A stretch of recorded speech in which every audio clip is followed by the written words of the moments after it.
Okay, so this is how I flush a nasogastric tube. I'm gonna check the doctor's order and see what patient this is for. I'm gonna gather all my supplies and do hand hygiene. I'm gonna knock on their door. Hello, is it okay if I come in? I'm gonna gel in. Now I clean up. Hello, my name's Ashton. I'm a nursing student. Is it okay if I flush your nasogastric tube today? Okay. Can you tell me your name and date of birth, please? Great. I checked the Identiband. It matches, so we have the patient that we need. I'll provide privacy. And then I'm going to make sure that the brakes on the bed are locked. I'm going to raise the bed to working order, or good working height. I'm going to make sure the bed's at 45 degrees. How are you doing today? Any pain? Good. So, I'm going to go ahead and put on some gloves.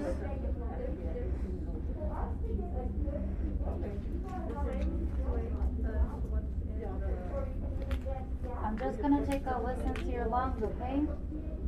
Okay. So I'm gonna listen, oscillate the lungs.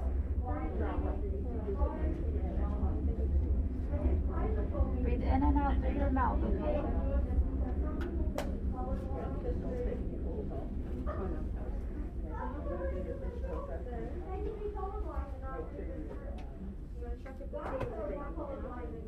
Okay, moving on to the back. Go ahead and cross your arms, okay?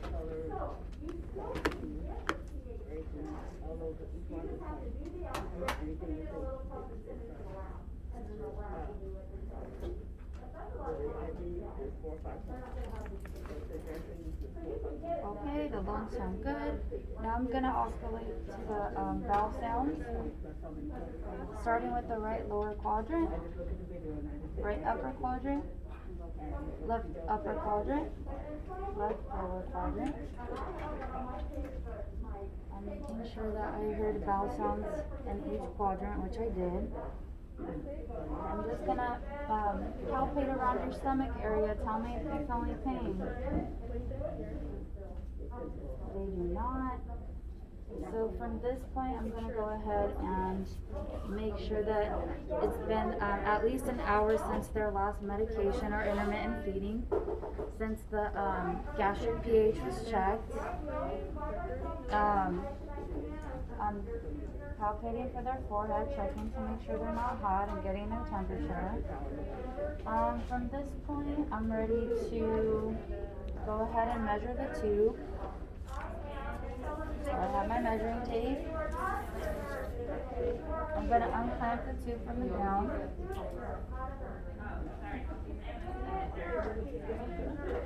Okay. I'm placing the chest over.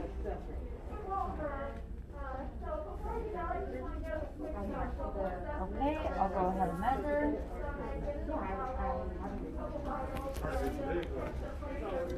So I'm taking note of the measurement. It is 31 inches. I'm going to go ahead and use my pen light to check the placement and the mouth of the NGT. Okay, it's where it should be. Now I'm ready to do the aspiration of the gastric fluid.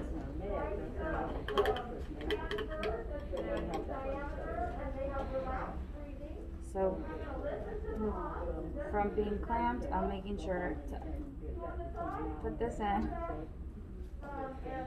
Now I'm unclamping and I'm aspirating. I don't need too much. So I'm gonna do around 20.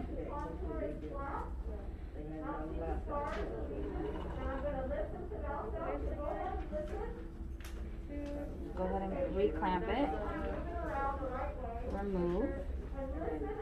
So I have my pH testing paper in here.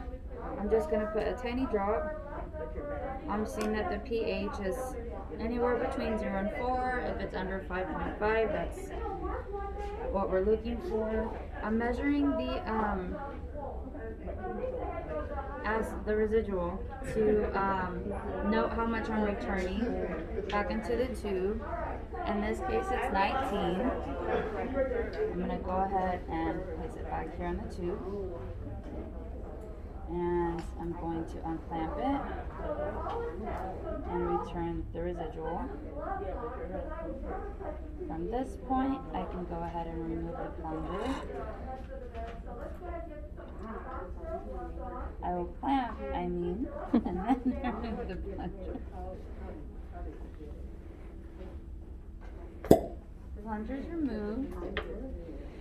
At this point, I can go ahead and unclamp again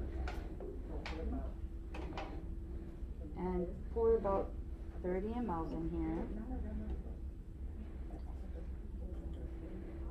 We're going to use gravity to assist us. Now we can see it returning. It's just a little slow, but it is doing the job. We can also use our plunger to assist us. Oh, gravity did what it always does. So we're going to clamp again. I'm going to go ahead and remove the syringe. That's good. If I wasn't able to receive any aspirate, or if there's any other indications that there it wasn't placed correctly, then I would go ahead and check the x-rays. So from this point, I'm going to go ahead and clamp the tube back onto the gown. There we go. I'm removing the chuck. I'm offering oral care to the patient. Would you like me to brush your teeth or have a oral swab, anything like that? No, they said they're okay. So I'm going to put the bed down in the lowest position. And I'm going to clean up my area.